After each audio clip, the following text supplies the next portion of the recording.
Hello. Hello, everyone. Welcome back here for just another panel that is going to be discussing international ecosystem and different boundaries, approaches, and potentially building bridges between different countries. So I'm Alessia, and I'm going to be the host of this panel. I hope that you enjoyed this morning as well. We had another panel where we were talking about corporates and startups, and I hope that you have met quite a lot of different Italian startups here and have the chance to discuss best practices with them.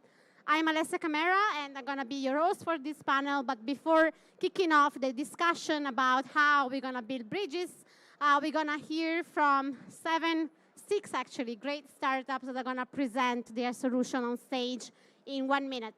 So I'm going to invite on stage Brighter AI. A big round of applause for Brighter AI.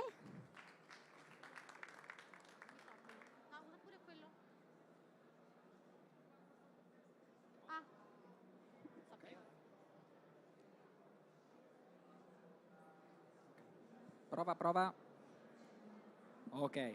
So, good afternoon, everyone. So, we are Brighter AI. We are a Berlin startup based, and we help companies to be compliant with GDPR, especially about images and videos. So, you can imagine how many people and how many license plates you can see in a video or images. And there are a lot of industries that are using this, for example, for their machine learning algorithm or smart analytics application.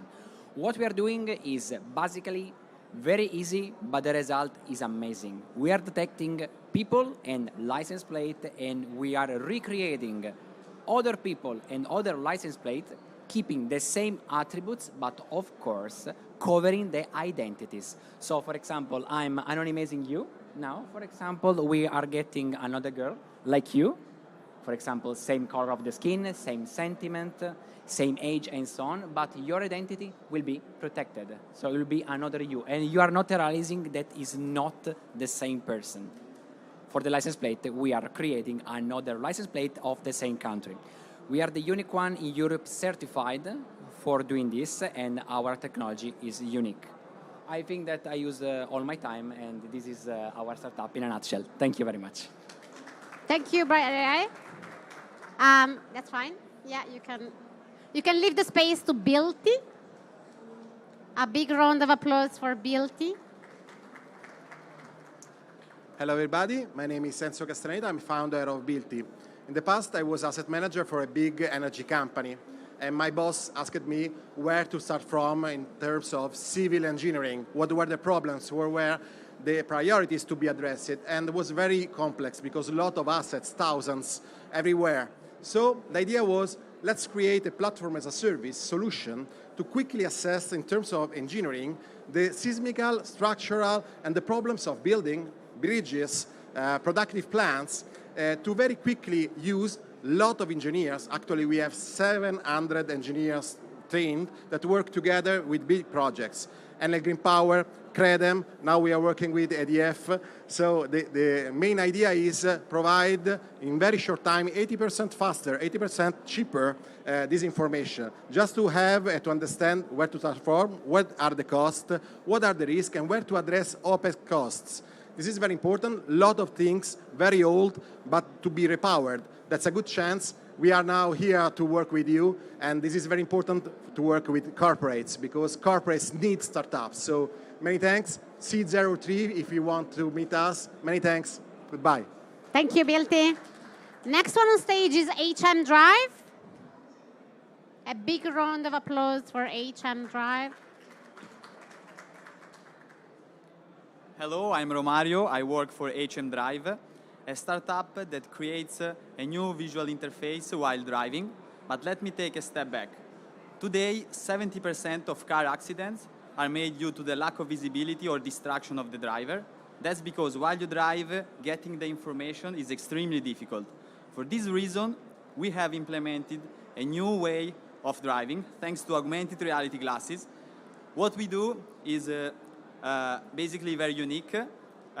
We have developed this new system that makes us project the trajectory or other kinds of informations that we need to do, how can we do it? We have developed our own software. In fact, we have 2 patents.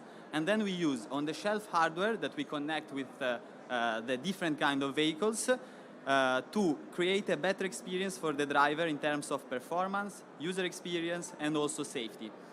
Right now, what we are searching is new collaborations and partnership, and we think that SMAU is the perfect place to be for us. And so if you have any desire to discover more about our startup, we are in stand C40, or just try our glasses. Thank you very much. Thank you, H.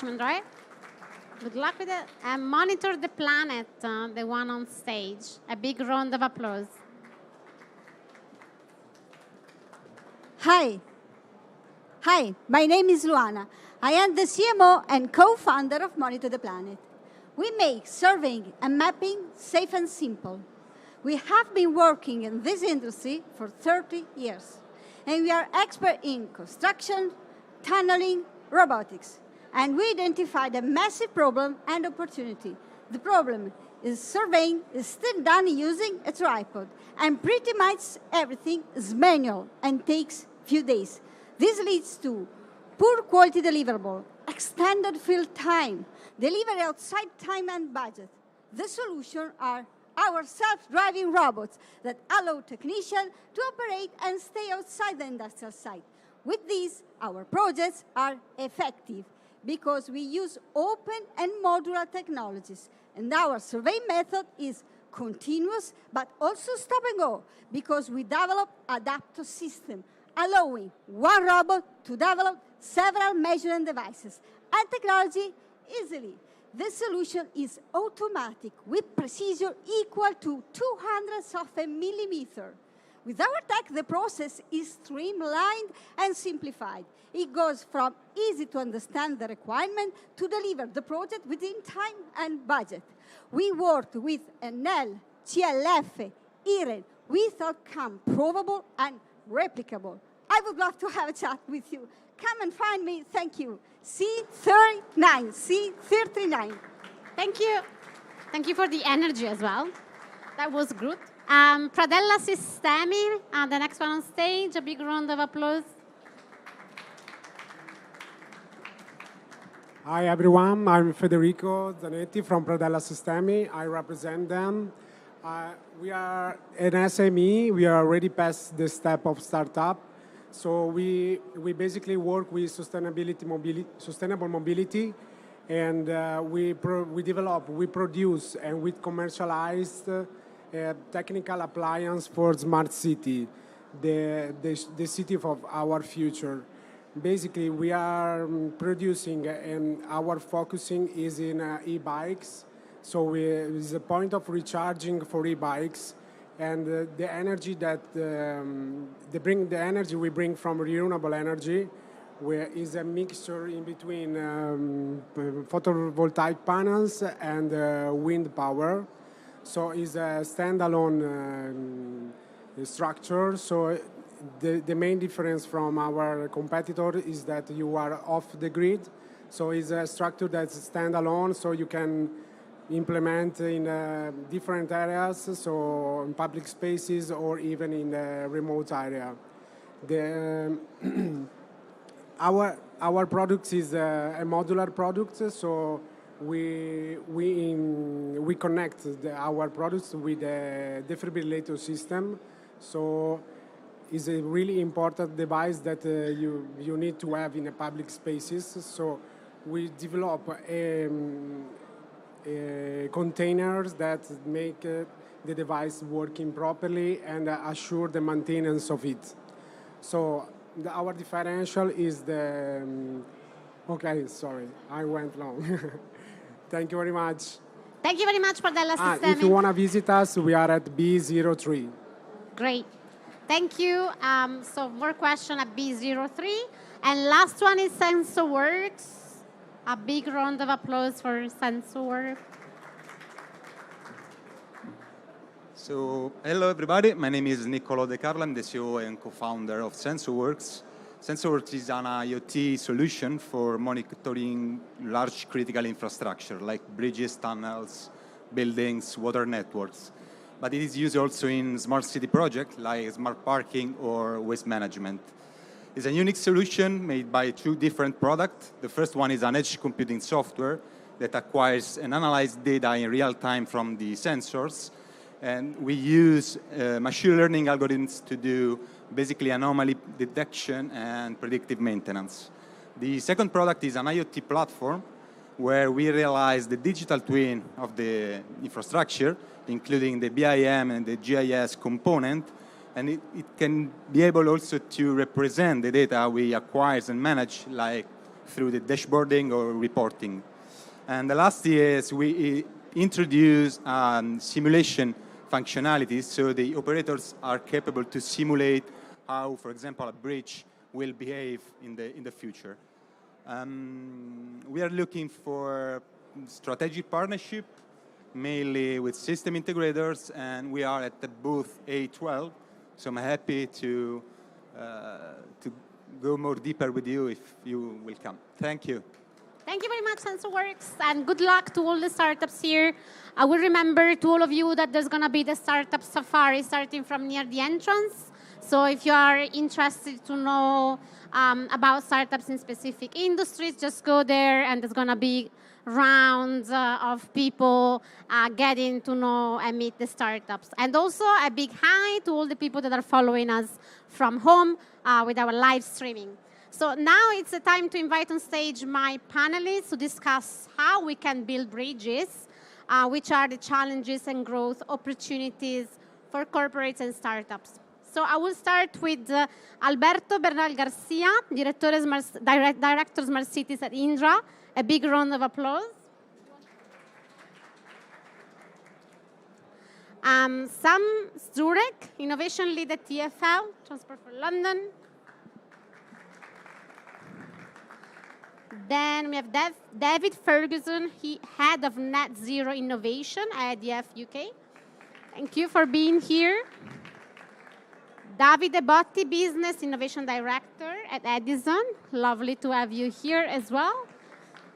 And Paolo Privitera, Partner and Investor in 1521 Ventures from San Francisco. So really happy to have a really international panel here.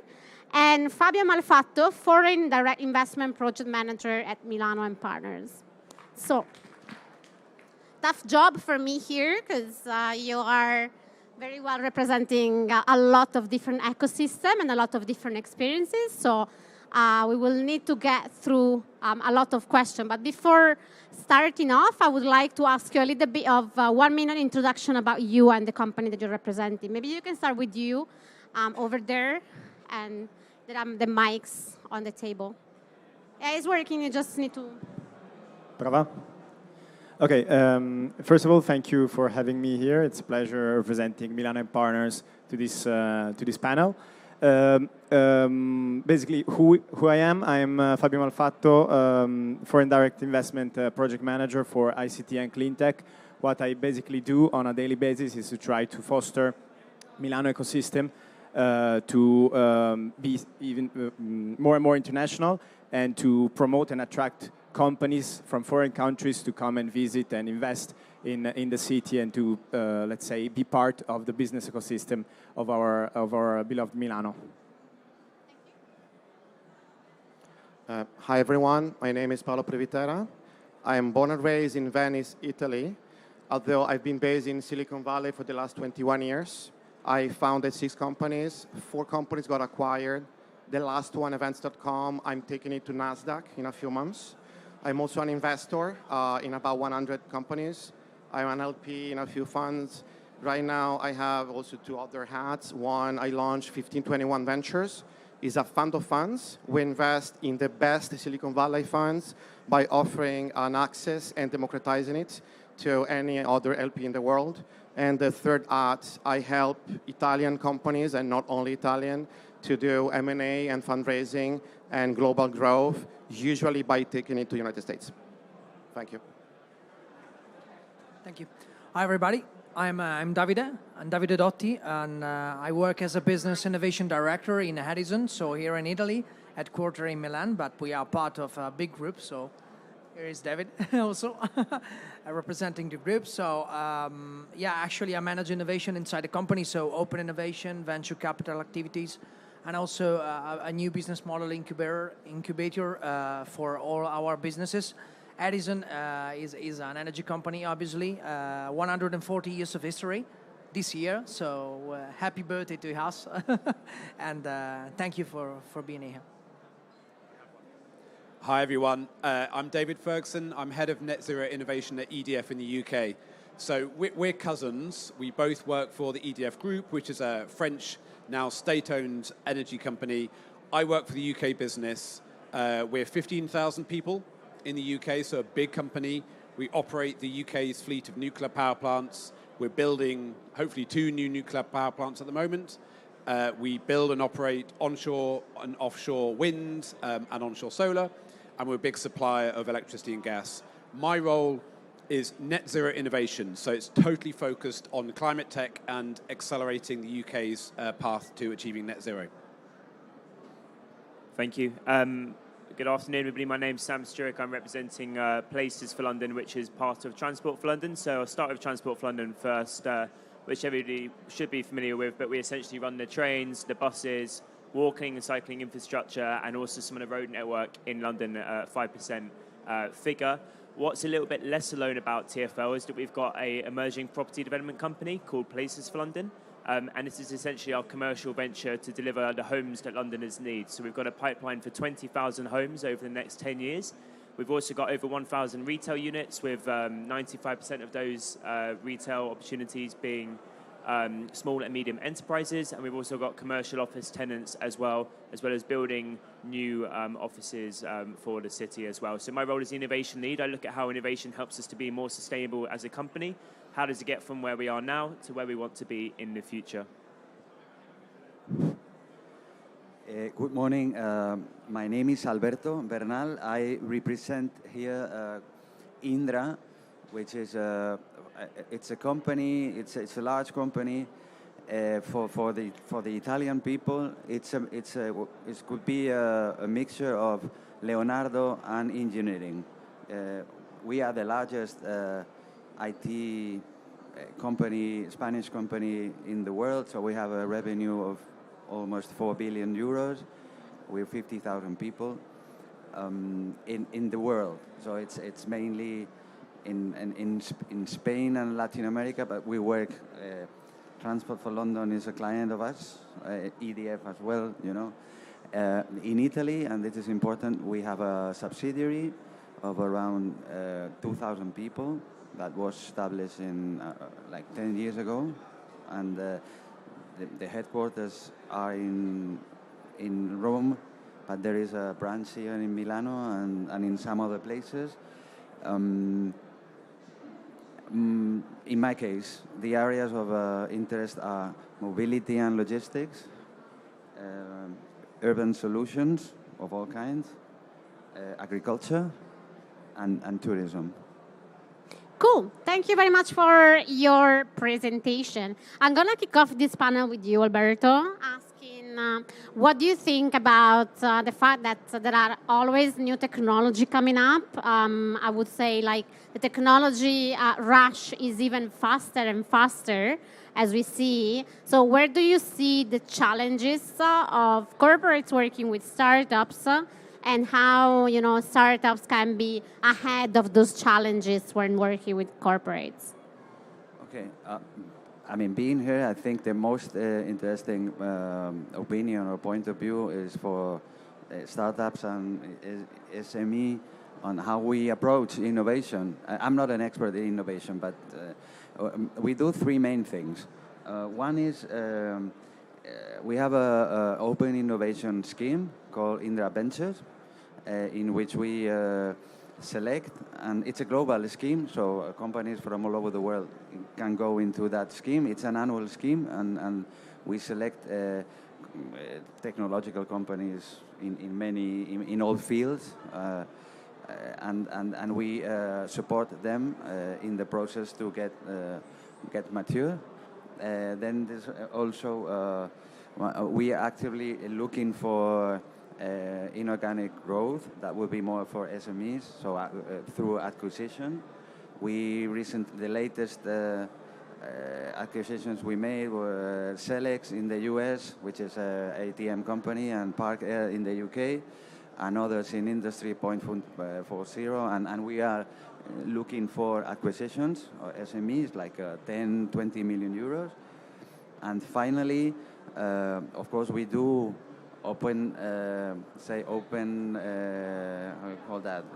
commercial and industrial cooperation. Our role, like big companies, is to be like the ones in charge of transforming the value chains, and we do that, of course, with our people, but also in an open way, working with the most innovative companies are small, and so we integrate them, we work with them in those big projects. We do certain things, and then we collaborate with companies. For example, I've seen here companies that do digital twins or many things that can be integrated in our, say, big programs or projects, and that's how we do it. Thank you. Sam, following up from Alberto, I also wanted to ask you, what do you think, I'm curious to understand the cultural differences that you see between corporates and startups, and how, again, challenges and opportunities can come up based on technology, but also based on innovation approaches? Sure. So I guess the really obvious one is just the different speeds that corporates and startups are working at. So I work for a public sector organization with about 20,000 employees. You can have a guess what that means in terms of the bureaucracy and the governance processes involved. And then by complete contrast, on the other side, you've got startups who are much more agile, much more lean. I was watching some of the panels earlier, for instance, and it's really exciting how quickly those startups can operate, and they're really flexible. And that's a massive advantage that I think corporates should and can be taking advantage of. And we've got a lot to learn, I think, from startups. Just about the ways of working and how quickly you can adapt to new ideas and new processes. So I think that's a fundamental difference that corporates can utilize, and that's why I really support working with startups. And then I think the corporate innovation partners can also play a big role in bridging those gaps. So they can help to build the bridges between the different barriers that you have, and support corporates and startups in learning a little bit about each other's cultures and helping to integrate them into ways of working. Thank you. And David and Davide, actually, have also similar names on top of working in companies. I'm curious to understand if you have best examples or also best practices that you've seen of startups working for corporates and working together in projects that can be to achieve like specific technologies challenges. Well, I think it's a two-way thing. So it's corporates working with startups and startups working with corporates. And I think for big businesses to work with startups, firstly, you have to have patience. You have to be able to invest time and effort to understand what startups need and the way that startups are organized, and really become part of the ecosystem of startups. And I think that's really important. And that means you may not have results immediately. So it's thinking about the long-term investment. It also needs to be genuine. You have to be able to genuinely align with what startups are trying to do. So I work in the field of climate tech. I have always worked in the field of climate. So I am, driven by that purpose in the same way that a lot of climate tech companies are driven. And so you have to find that natural twin, that natural relationship. And so I think the best examples come from when companies have invested for the long term into those ecosystems. In the UK, some of the things that we have done have focused very specifically on specific needs, and it's been a kind of strategic partnership rather than a speculative. So where we've had a really, really specific need for a piece of technology or a specific capability that a startup can offer that we don't have. So for example, at the moment we're working with a startup called Heatly that has a really interesting technology for scanning the insides of customers' homes to create a digital twin. We can't do that.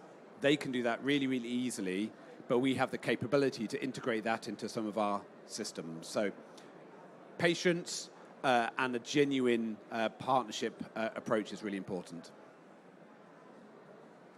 Yeah, I'm going to start by first before starting cooperating with a startup, you have to deepen more and more the needs that you have inside the corporate. So for an innovation teams, it's better to start from an internal perspective to better know and better understand the business needs and the single business of the single business unit, because it's very important to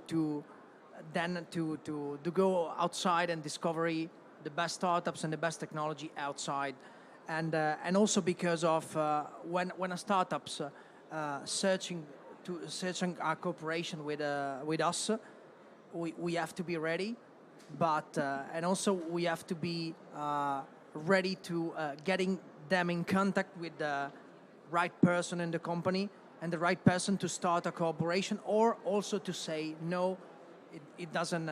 This is not interesting for our company. So it's very important to getting more knowledge about the corporate itself, and the other things it's that it's really useful for a corporate in a perspective to cooperate with the startups, also to getting some knowledge from the competitors. So for example, startups that have already worked with competitors are maybe reliable, but does not mean that we have to copy and paste the same project. It's useful, it's feasible, but it's not a must.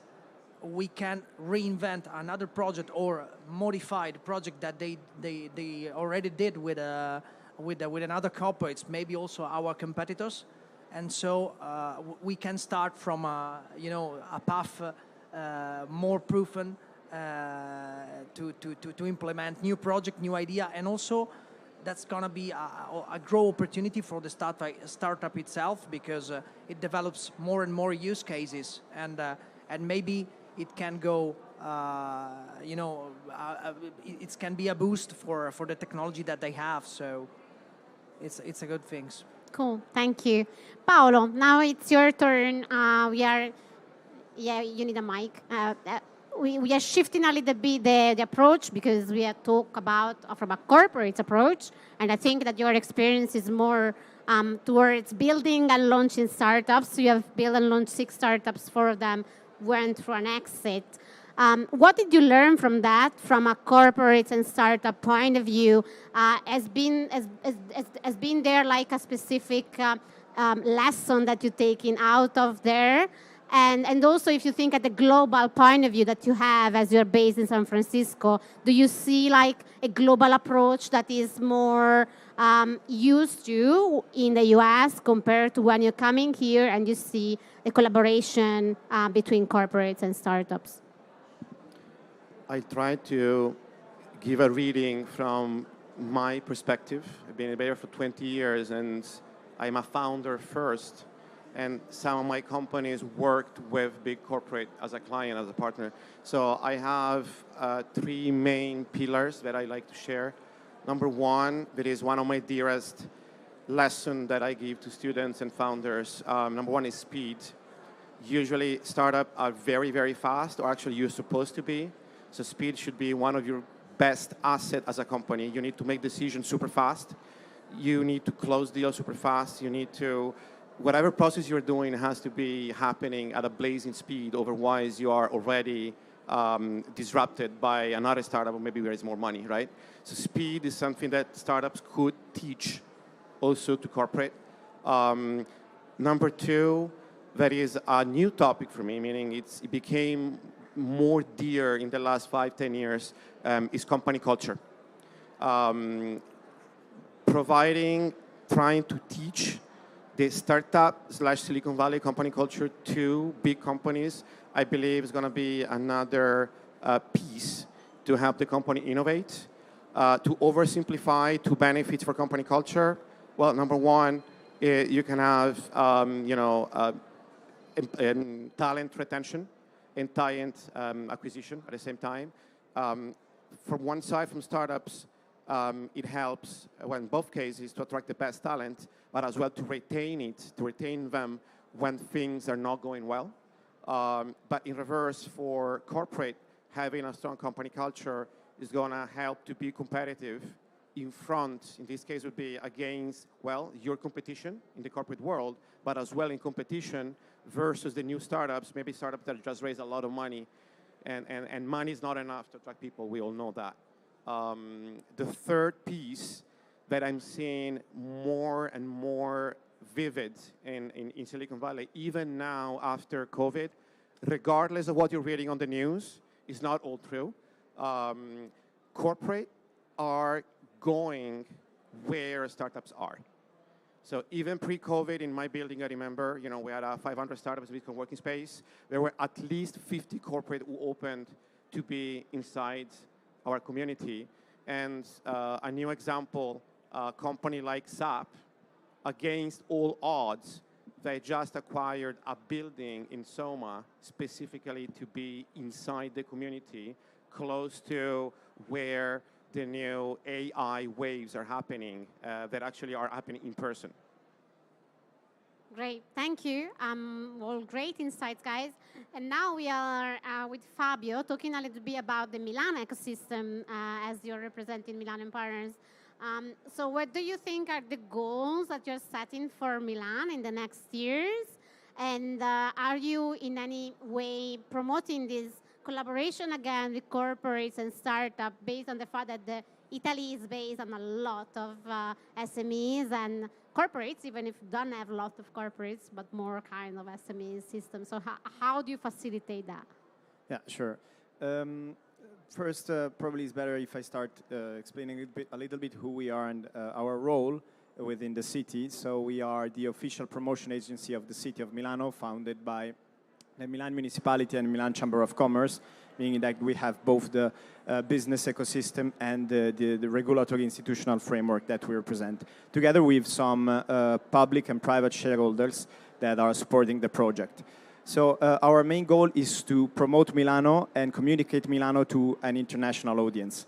And we do that into three fields of activity, let's say. The first is tourism, big events. Then we have, attraction of tourists, attraction of big events. Then we have attraction and retention of talents, students, and human capital in general, which is very important for the city to have, competence, knowledge, and skills. And third, attraction of enterprises. So, which, by the way, is the field I work for. So our main activity goes in this direction. Basically, what we do is to deal with foreign companies that are interested in expanding all or part of their activities to Milano, and we do assist them throughout set of services to enhance the innovation and business framework of the city. So I mentioned three fields: human capital, tourism, big events, and enterprises. It is very important for us to have a common guidance over these fields, since this really enables the city, us, to get some synergies out of it. The first synergy that might come to your mind should be between the human capital and the enterprises, but still there are many others that are hidden, and we try to put them to the surface and try to leverage them to create a florid ecosystem. So ultimately what we do really is to really go into the finding the needs of the city, finding and mapping all the competitive advantages in different areas, business sectors that are present in Milano, to find the levers that we can use to foster innovation, and then we try to act on those to create some value and ultimately to also enhance the innovation and business ecosystem of the city. So moving on to our goals, I mentioned who we are and what we do. Our goals, I would start from our mission, which is to make Milano the most international and welcoming city of the world, since this is our role, to welcome people and businesses. That's a quite ambitious, of course, mission and goal, but still we want to create some value. We want to support Milano in this path towards the increasing of attractiveness and increasing of also specialization, new technologies, innovation within the city, and this is how we try to do that. Specifically in the FDI team, which I work for, we want to increase the number of investments in terms of companies that are coming to Milano, and let's say promote and possibly multiply the strength that we have with the tools that we are in possession of. So I hope this answered to your question. Yeah, thank you. Thank you very much. Getting back to Alberto now. Do you have the mic? Yeah, perfect. So do you have a specific example, or because the panel is about building bridges, so I was wondering, do you have specific examples of how you building bridges between different countries, or also like different startups and corporates, how, you know, these bridges can actually become effective? Yes, well, I have lots of examples because we invest a lot of, I think 8.5% of the revenues of a company are invested in R&D, so in innovation, etc. So there are hundreds of projects, but let me put like a new idea here. I imagine that there in the startup world or companies beginning to function, no, there is some, of course, I'm sure, there is some aversion to the public sector, okay? Although I can see the public sector is becoming innovative, no? At least they want to compete and become the most attractive place in the world for startups. Milano, but Madrid, London, all of them. So they of course are forced to become more innovative and competitive. In that respect, I think there are now very large opportunities in all fields for startups and is working with corporates in the public sector, because some of these transformational processes in those sectors that I mentioned, at least in Europe, in Italy and Spain, sectors that are extremely relevant for our economies and our employment, like agriculture or tourism, etc. Now there are very big opportunities, and maybe it's difficult to interact with the public sector, with municipalities or ministries, but together with the large corporations, and some of them are quite public, like Indra, there are very big opportunities for smaller companies that are very experts in artificial intelligence, or artificial vision or digital twins, etc. That we do not do. I mean, we have experts who know, but we need the solutions from these companies, and we will bring them together to be part of those thousands of millions of euros that are in infrastructure, in these sectors. And I see there a big opportunity. Yeah, thank you. Sam, getting back to you, maybe you can pass the mic. Yeah. So let's now build on what Alberto was saying, like about there are a lot of opportunities that around the public sector, but also around the industry. Now I wanted to ask you, which are the scaling challenges? Because if you're talking about opportunities to take, I think everyone agrees that technology is giving us a lot of opportunities. But then, you're working with corporates. I think that it's important thinking also about how to scale them, because the size and the impact the corporates are looking for, I would say, are quite different from what the approach of startups is. So what's your idea? What's your thinking around that? Sure. So I think I've got quite a good example of this. I'm going to talk about a recent company we've worked with called Qflow. So Qflow are a construction waste management company. They essentially work on the site. They work with the contractors, and it will involve digital ticketing. So traditionally, if a delivery comes to site, it'd be quite paper-based. And essentially, you take a picture of this paper-based. It gets automated and put into a system and gives you live feed about all the materials coming onto a site. So Qflow first came to us through a accelerator called Geovation, which is a really good construction-focused accelerator in the UK. I can see a couple of nodded heads there. And so that started with a pitch event for us about 3 years ago. And right then, they were really quite early stage of quite a small client base. But we sat down with them, we scoped out what a trial could look like for Transport for London, and we put them to work on 4 of our construction sites on our build-to-rent program. So we had some really good successes there, and we were quite happy it was meeting our initial success criteria.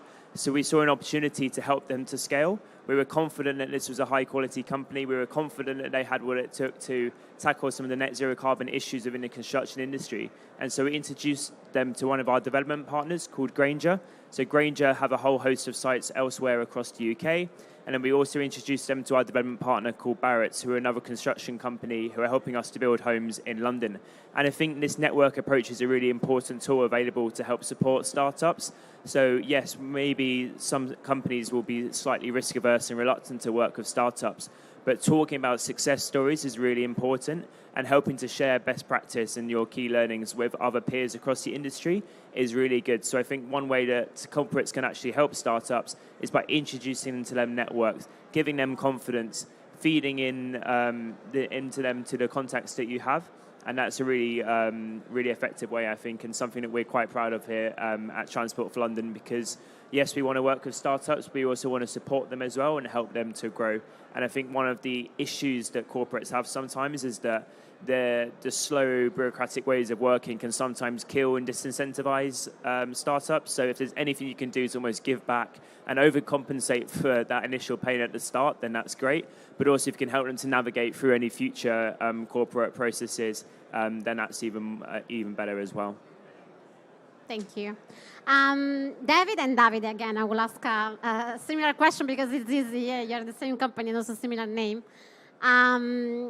I saw that when Paolo was saying that the challenges around speed and around mindset, you were actually, listening. And I think that you guys working in big corporates and also adding to deal with startups, to see that challenges happening quite a lot. So do you have specific best practice, again, that you are putting in place when working with startups internally and externally to make sure that this gap can shrink instead of getting bigger?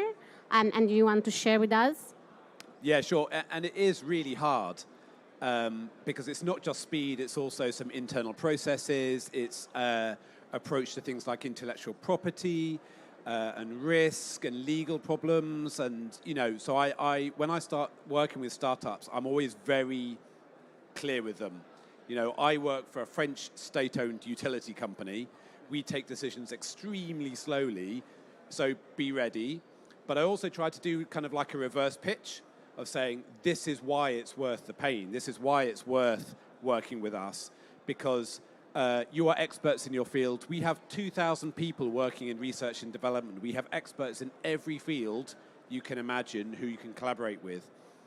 We are the biggest supplier of energy in the UK. So if you want to have a route to market, then there is no better route to market than us. We operate huge infrastructure in the UK, so we're a fantastic partner. So it is going to be difficult. I'll be honest about that, but it's worth it. And then what we try to do is try to make it as painless as possible by starting small and creating a kind of sandbox environment.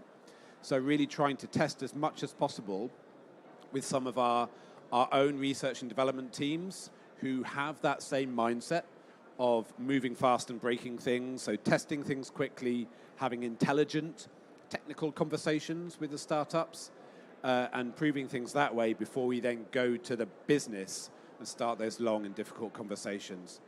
And I'll give you one example. So we're working with an AI company called DigiLab, and they are specialists in emulating physics-based simulations and quantifying uncertainties. So super, super technical, really useful for our business. But we started by running a POC inside of our R&D team where we have experts in uncertainty quantification and emulation, so we can have really deep and meaningful, intelligent conversations at the beginning, and that makes it then easier to sell that to the business afterwards. Yeah, I start from...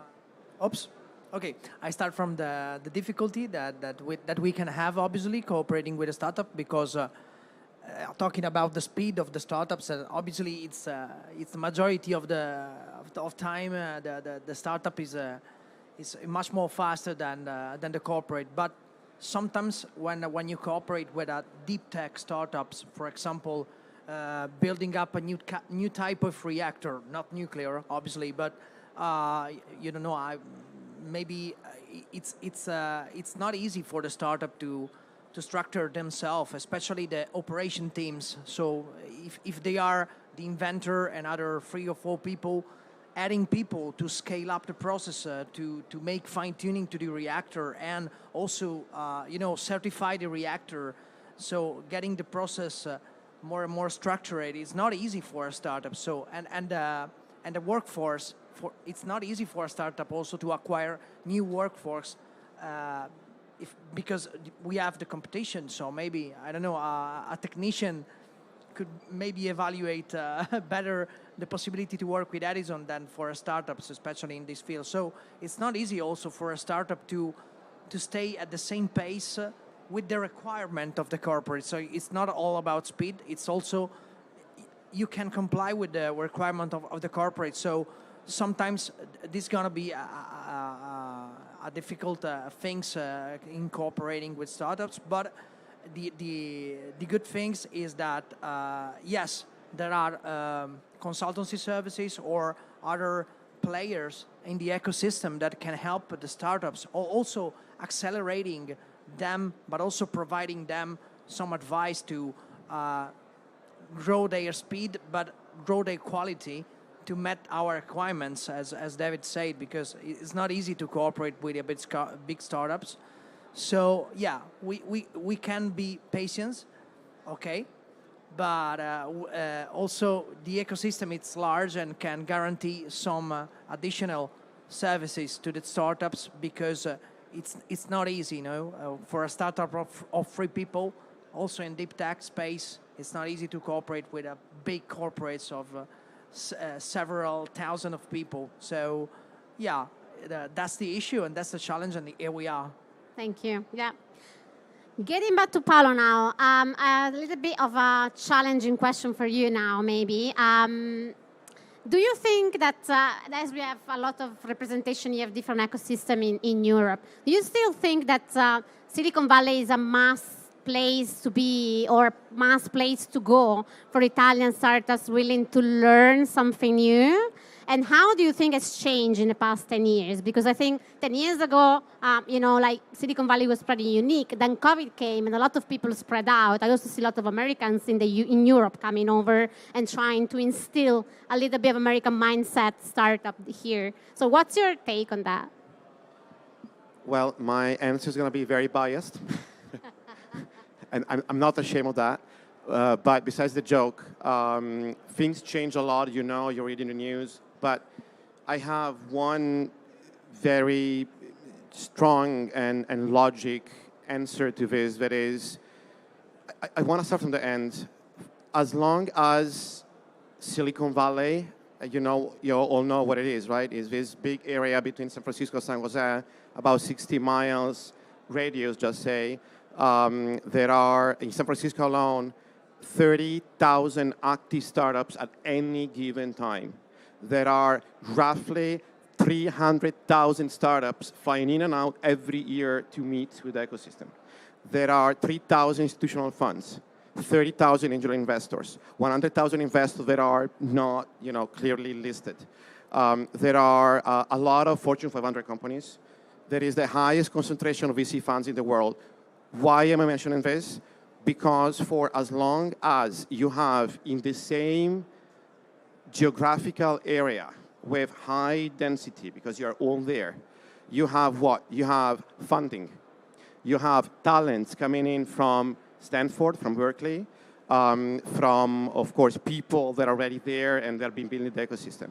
You have the new founders that are building startups in the same area. And you have also the exit, where the exit could be the same corporate that is in the same area. So for as long you have all these actors in the same area, well, I believe that Silicon Valley is going to be unbeatable if you want to be both corporate or a startup and be exposed to advanced innovation. I want to finish with one note. I call it the Starbucks effect. So if you go in San Francisco and you go to any Starbucks, very similar to as you go in a bar in Milan.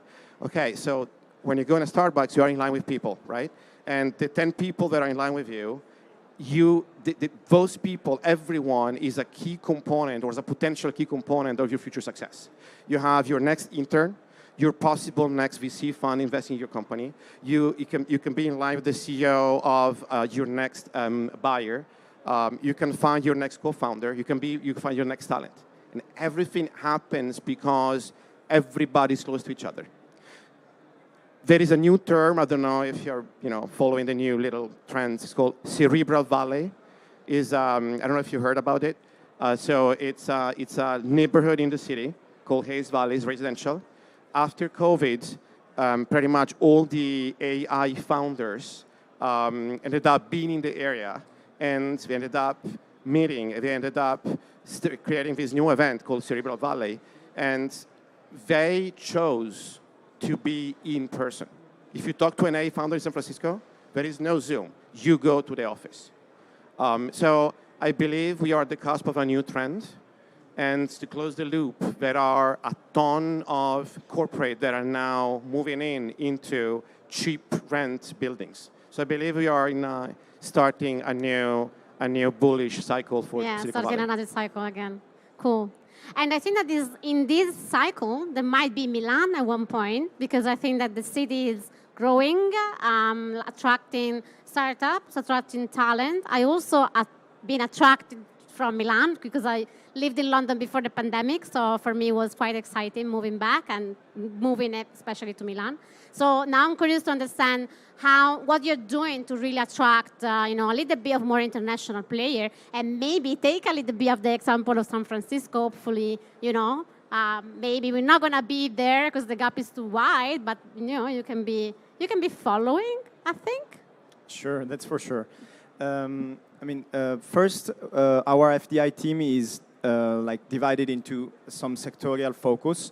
So we are following the main verticals, strategic verticals for Milano, which are fintech, life science, ICT, and clean tech. These last two are the ones that I cover with some of my colleagues. Let's say that in these areas, what we do for other companies to attract them, what we do in relation to foreign companies can be split into two areas. The first one is assistance, basically. So we help companies that are willing to move part or all their operations to Milano to come and get to know the ecosystem. So we want to be the main gateway to the city and a sort of one-stop shop where they can find anything they need. We do that by providing 360-degree free of charge services that we provide them both from a business and from a bureaucratic perspective. So really trying to help throughout all the path. And this is, let's say, the incoming request that we get. Then we are also proactive to the external world. So we go and promote the city of Milano, promote the investment opportunities, and try to bring here companies, trying to let them know the potential that sometimes goes under the radar and that they might exploit by being here in the city. We do this kind of promotion in three ways. The first one is by participating to the most significant and relevant international events. The second is by developing some industry-specific marketing campaign to really foster the key messages of our ecosystem throughout all the international countries, and we do that also involving local players and hopefully more and more companies and stakeholders of the city. And last, by directly organize or support some initiatives that are held here in Milano to put together the local stakeholders together with an international audience. In this third, I would give a couple of examples to make this third area more clear, let's say. Last March, we held a familiarization trip for 20 startups. We launched the initiative back in November 2022 in Slush at Helsinki. which is a great event for startups. And we gathered some applications for this initiative that we would have held in a few months later in Milano. We had the selected startups, C-levels and founders to come and stay with us in the city for 5 days and get to know the city, all the main business ecosystems, the main players of their reference sector. And of course, with an eye also with the Italian lifestyle that we know, by the way, sometimes can really mark a shift and become a driver for some kind of decision of this kind. And second, we are working now in these days, in these weeks and past month, on the development of a platform, of innovation mapping platform that can be very useful for local and international players to find out really in a very user-friendly and immediate way what they can really find in our city. So these are just 2 examples to give an idea, but we are very open to any kind of initiative. We are also following our partners, local partners, and we are really happy to discuss with any stakeholder that want to, let's say, that shares with us this vision of enhancing the Milano attractiveness throughout the world. Thank you very much for your reply. Thanks very much to all of you. I think that it was a very insightful discussion around building bridges and learning from corporate startups and other ecosystems. And thanks for everyone following us here and following from home. Thank you and enjoy the rest of tomorrow.